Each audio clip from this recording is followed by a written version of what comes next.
Hey, what's up, dudes? Thanks for watching the Armory channel. Thanks for all the subscribers. The subscribers are, coming left and right. That's great. That means I'll keep doing it. It means people are enjoying it and they're learning and stuff like that. I want to give a couple things I want to mention. I want to give a shout out to Guard War 1981. I think I said his name right. He has some good videos, man. He knows what he's talking about, and he has a really good holster video. I was checking out his holster video, and I might get that holster he has. Okay. So, sorry, I'm drawing a blank. I'm under a lot of pressure right now. Still looking for a job. And I can't believe how it's affecting everything, everywhere. I'm a welder and I can't find work. Can you believe that? I didn't think I'd ever be out of work. So, sorry to change the subject, but Guard War 1981.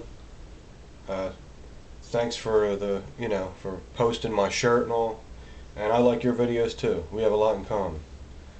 Another guy I want to mention. Is Mr. Audi 2006. He requested this video, so that's why I'm doing it. He wants to see a takedown, a field strip on my new HK P2000 SK. So that's what we're going to do. I only think I took it down once since I had it, but it's pretty easy. So first thing we're going to do is clear the gun. And before I do this, I want to make an offer. I can't stream videos together. I don't know why. For some reason, I can make the videos, but I can't stream videos together because my computer, because it crashed and then I reloaded Windows, and I guess when I reloaded Windows, it didn't reload and prepare them 100%. So it doesn't like the software that came with my camera. Like if your computer's okay, it'll work, but mine's a little fucked up. So I can't stream videos together. But it's a high definition camera. You can see my videos are crystal clear, but I'm willing to sacrifice that so I can stream them together. Here it is. It's the Kodak Easy Share. I just paid fucking like $250 for it. It's a high definition camera. It has a card in there. You can take up to 1,200 pictures, I think, and get up to a half-hour video on it. I am willing to trade this camera if someone just has a regular Sony CyberShot. It don't even have to be HD. That's the camera I used before, and it ain't real good quality, but at least I can stream videos together and do videos in different parts. So I'm willing to trade this good HD camera for that. If anyone has a Sony CyberShot that's used, I don't care. As long as it works, I'll trade you my brand new camera for it. So if anyone's interested, let me know. I do a lot of videos, so I need a camera where my computer likes the software. It likes the Sony software. Okay, I figure I'd throw that out. You never know. Someone might want an HD camera. HK P2000 SK. Let's make sure it's safe. Okay, magazine's out. What I really like about these HKs is it's really easy to push the slide back. Real easy compared to the Glock or the Springfield XD. You really got to pull them. I see some guys, they pull the slide back. They use two fingers like this, and they pull the slide back and forth like it's. What they? I don't understand that. I can't do that. I don't have the strength to do that. Am I a fucking weakling or what? Or is it this? They put different springs in the guns.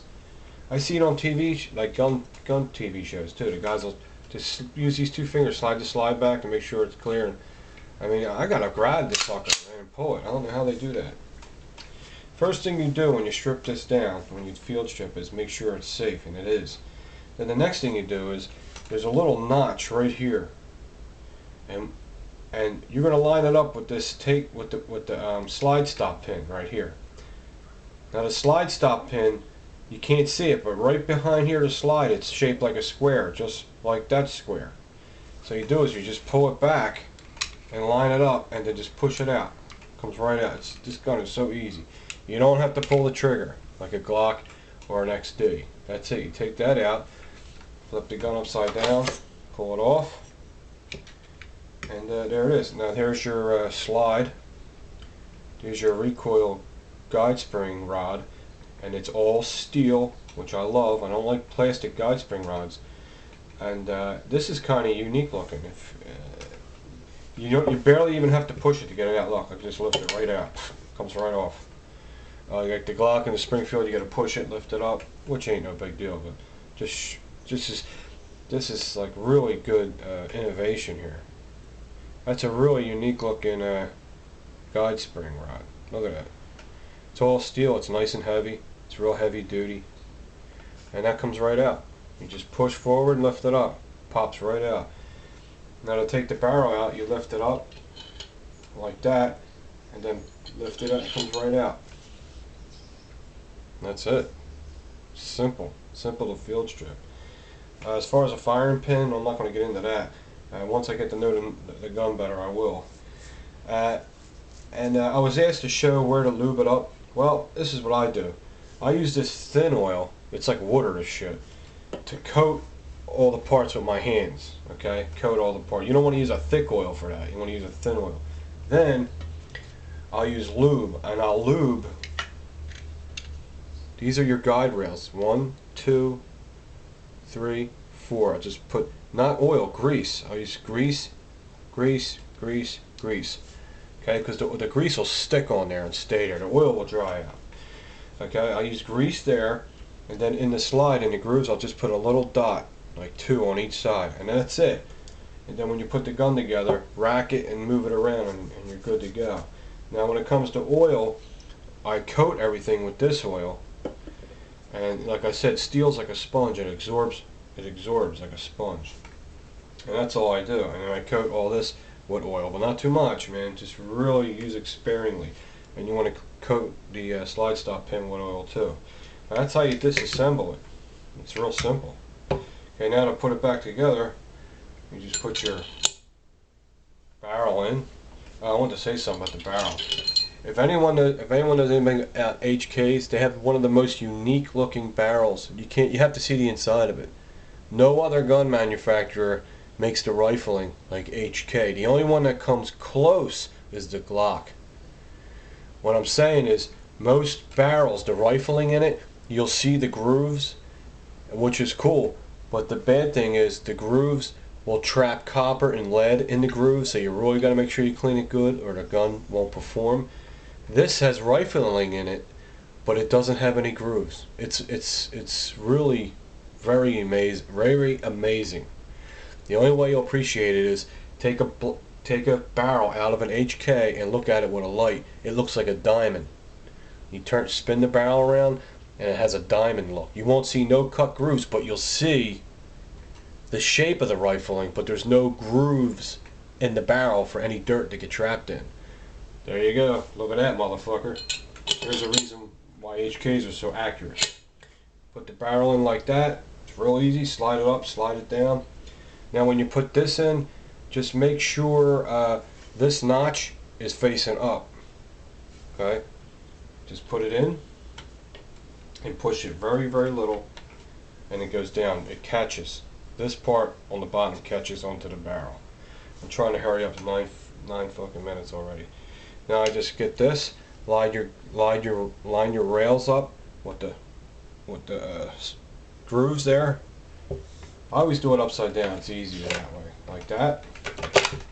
Push it. Sometimes you gotta give it a little push, and then the same thing. You pull it back, line that square up with that square, and then I'm shaking and push it. It's hard. You gotta hold it back and just push it in. Just push it in like that, and then let it go. Now that's it. Now you rack it a couple times and fire the trigger. It's good to go. Magazine. Alright, there's the disassembly and reassembly of the HK P2000. Hope this helped you out. I took it to the range, and what can I say? I mean, like I said, I never shot an HK before, so I had to adjust to it. Wasn't used to it, but once you adjust to it, it's extremely accurate. It might be the most accurate gun I have. I can't say that yet. I'm going to take my SIG P229 next, because that's going to be hard to beat, that gun. You remember, everyone's different. I might be better with a SIG, you might be better with an HK. The other guy might be better with a Glock. They're all good guns, but I just wanted to bring that barrel rifling up, HK, where it stands out above all the rest. There's the uniqueness that the HK has over the other guns, and the recoil guide spring is all different from all the other weapons. Okay, so that's, you know, it makes it perform better. I mean, I don't really know the ballistics of it, but I know it's good quality. Okay, so I hope this video helps you out, and I'll talk to you guys soon.